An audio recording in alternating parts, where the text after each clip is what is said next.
শুভ নববর্ষ।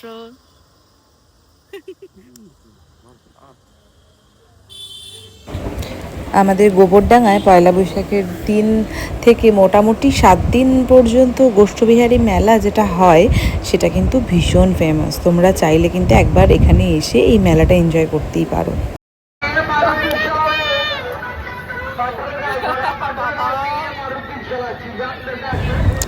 তো রাত তখন প্রায় 10টা বাজে আর আমরা বেরিয়ে পড়েছিলাম দীঘা যাব। আমাদের আলাদা করে আগে কোনো প্লটিং ছিল না। পয়লা বৈশাখের দিন সকালবেলায় প্ল্যান হয় যে না আমরা রাতের বেলা একদিনের জন্য যাব হচ্ছে দীঘায়। তো ওই মতে রাতের বেলায় বেরিয়ে পড়েছিলাম আমরা গেছিলাম, বাপিদারা ছিল আর একটা দিদি আর দাদা ছিল রিয়াদি, তো তারাও গেছিলো।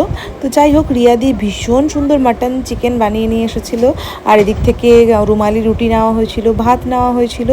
আর কোলাঘাটে আমরা সবাই মিলে একটা জায়গায় দাঁড়িয়ে রাত বাজে তখন 1টা, ওই সময় আমরা ডিনার করছিলাম। রাত বাজে 1টা না, আমরা সবাই হচ্ছে এই যে খাচ্ছি আর রিয়াদি হচ্ছে রান্না করেছে মাটন। এত দারুণ হয়েছে রান্না, সত্যি। সবাই আমরা দাঁড়ানো পুরো এই যে পেছনে হচ্ছে গিয়ে পুরো মেইন রোড হচ্ছে দাঁড়ানো।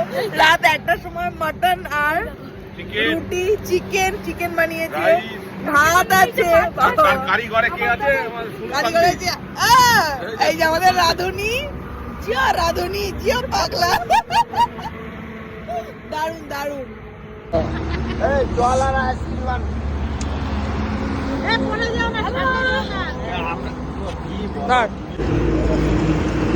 হাই করে দাও বুনু।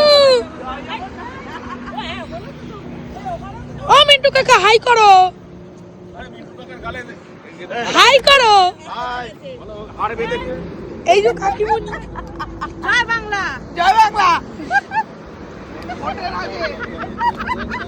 রাত 2টোর সময় এই সমস্ত পাগলামি কে করে? আমরাই করি। রাত বাজে এখন 2টো, আমাদের মোটামুটি পাগলামো চালু। একটা দোলনা পেয়েছি কোনো একটা হোটেলের সামনে, তো এইখানে দোলে টোলে তারপরে বেরোবো। তো রাত বাজে প্রায় 4টে, রাত না ভোর। তো মোটামুটি আমরা সবাই অল্টার করে জেগেছিলাম। তো বাপিদা গাড়ি চালাচ্ছিল, তো বাপিদাকে বললাম যে একটুখানি দাঁড় করাও আমাকে একটু ভিডিওটা তুলে দাও, এত সুন্দর লাগছে।